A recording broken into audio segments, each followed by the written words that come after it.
अब थोड़ा आगे बढ़े कि भारत और यूरोप में ये अंतर है। अब उनके पास तो ज्यादा कुछ है नहीं, पेड़ पौधों के नाम पर, जड़ी बूटियों के नाम पर, तो दुनिया से जो मिलेगा उसी से वो अपना काम चलाएंगे।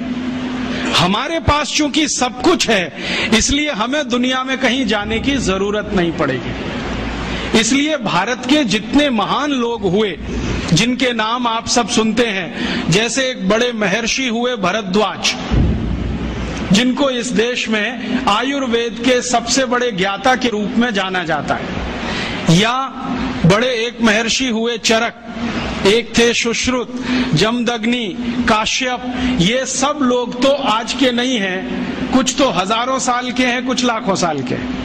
तो इनके पास ये सब ज्ञान जो उपस्थित हुआ वो प्रकृति ने मदद की होगी और इसलिए इतना सब हो गया।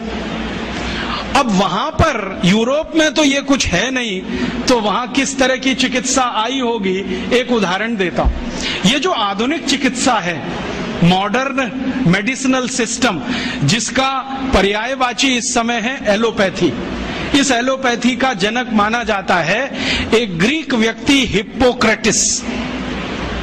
आप जानते हैं उसकी फिलॉसफी क्या है? मैंने हिप्पोक्रेटिस की बायोग्राफी पढ़ी, ऑटोबायोग्राफी, जो उसने ग्रीक में लिखी थी। बाद में अंग्रेजी हुआ, फ्रेंच हुआ, कई भाषाओं में तर्जुमा हुआ, ट्रांसलेशन हुआ, कई लोगों ने उस पर टिप्पणियां लिखी हैं। उसकी फिलॉसफी जरा सुनिए। वो ये कहता है कि शरीर में कोई रोग आ गया तो अब इसको दूर करने का एक ही उपाय है कि आपका जो रक्त है ना, ये प्रदूषित हो गया, इसको निकाल दो शरीर से,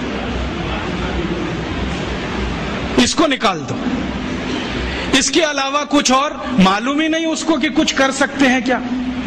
तो उसने ले देके एक सिद्धांत बनाया कि आपको बुखार हो गया तो रक्त प्रदूषित हो गया, इसको निकाल दो। आपको जुकाम हो गया, रक्त प्रदूषित हुआ, इसको निकाल दो। आपको फोड़ा हो गया, रक्त प्रदूषित हुआ, इसको निकाल दो। माने जो भी कुछ है वो निकाल दो, ठीक है। और यही शायद हिप्पोक्रेटिस के वंशज हैं जो आज किसी का गर्भाशय निकाल देते हैं, किसी का गॉल ब्लैडर निकाल देते हैं, किसी की किडनी निकाल देते हैं, किसी का कुछ भी निकाल देते हैं।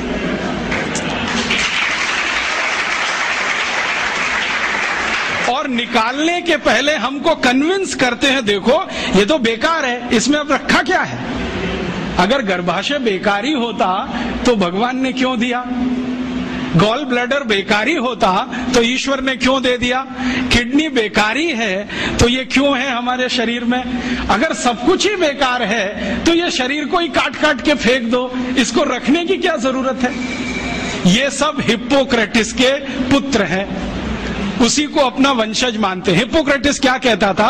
कुछ बीमारी हुई रक्त निकालो। वो तो बेचारा रक्त तक सीमित था, इन्होंने इतना विकास कर लिया है कि अब कुछ भी निकाल दो। मैं आपको एक सच्ची कहानी सुनाता हूं, ये हमेशा आप याद रखना। ये जो हिप्पोक्रेटिस ने विज्ञान बनाया, जिसको मॉडर्न एलोपैथिक सिस्टम कहते हैं, इस विज्ञान के शिकार दुनिया भर के लोग हुए, दुनिया भर के लोग। मैं आपको एक नाम सुनाता हूं जो जल्दी आपके समझ में आ जाए। अमेरिका के पहले राष्ट्रपति जॉर्ज वॉशिंगटन, मालूम है? ये बेचारे बड़े सीधे साधे व्यक्ति थे, बड़े मेहनती थे। इन्होंने अमेरिका को इंग्लैंड की गुलामी से आजाद कराने में बहुत काम किया, बहुत काम किया। और अमेरिका की प्रजा ने उनके काम को देखते हुए उनको पहला राष्ट्रपति बनाया। अमेरिका की आजादी आई लगभग 1779 के आसपास और पहले राष्ट्रपति बने जॉर्ज वॉशिंगटन। आपको मालूम है जॉर्ज वॉशिंगटन की मृत्यु कैसे हुई? हिप्पोक्रेटिस सिद्धांत अपना के। क्या हुआ, वो जब राष्ट्रपति हो गए ना तो एक बार उनको बुखार आ गया, कुछ वायरल इन्फेक्शन हुआ होगा।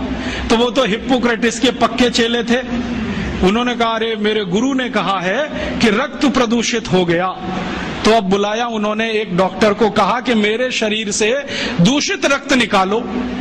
तो वो एक आया डॉक्टर और उनकी दोनों नसें काट गया, दोनों हाथ की नसें काट दी। लेफ्ट और राइट ये वाली। अब नसें कट गई तो खून भल भल भल भल निकलना शुरू, रात भर निकलता रहा। सवेरे वो डॉक्टर जब आया देखने के लिए तो जॉर्ज वॉशिंगटन मरे हुए मिले। ये कहानी है हिप्पोक्रेटिस सिद्धांत की। जॉर्ज वॉशिंगटन मर गए इस हिप्पोक्रेटिस के चक्कर में कि खून तुम्हारा खराब हुआ है, काट के निकाल दो। अब इनको पता तो है नहीं कि खून बनाना कैसा, काट के निकालना आता है। और ये तो मैंने एक कहानी सुनाई आपको, जॉर्ज वॉशिंगटन जैसे हजारों राजा यूरोप में, ग्रीस में इसी सिद्धांत के शिकार हुए। एक राजा था, बहुत पुरानी कहानी बताता हूं, 4वीं शताब्दी की, क्लॉडियस रोम का, वो भी इसी चक्कर में मरा। उसको भी कुछ बुखार आया और उसके डॉक्टर ने आके नस काट दी उसकी, पैर की भी हाथ की भी, कि खून निकल जाने दो सारा, ये खून निकल गया तो अच्छा हो जाएगा। क्लॉडियस मर गया। डेमोस्थनीज एक बड़ा राजा, वो मर गया। एशुनियस मर गया। ऐसे एक नहीं 1,500-2 हजार से ज्यादा राजा इसी चक्कर में मर गए। ये है मॉडर्न एलोपैथिक सिस्टम। इसने सारी दुनिया को यह सिखाया है कि देखो साइंटिफिक यही है, जो भी है निकालो निकालो, खून है तो निकालो, किडनी है तो निकालो, गॉल ब्लैडर है तो निकालो, ऐसा ये सिस्टम है। अब भारत में क्या है, भारत में तो ये चलने वाला नहीं है और चलाने की जरूरत नहीं है, क्योंकि हमको अगर ये पता है कि बुखार आ गया तो बुखार आने का कारण हमें मालूम है, और अगर कारण मालूम है तो औषधि जिंदाबाद है। एक नहीं 84,000 औषधि है, कोई ना कोई काम करेगी उस पर। तो भारत में जब बुखार आता रहा तो औषधियां दी जाती रही, जड़ी बूटियां दी जाती रही और हम ठीक होते रहे। इसलिए हमको कभी काट पीट के रक्त निकालने की जरूरत नहीं पड़ी। हमने रक्त निकाला युद्ध के मैदानों में, ये नहीं कि ब्लेड काट के अपने ही शरीर से। और हमारे यहाँ किस तरह का सिस्टम रहा होगा। अभी तो आप पहले तो ये मानते थे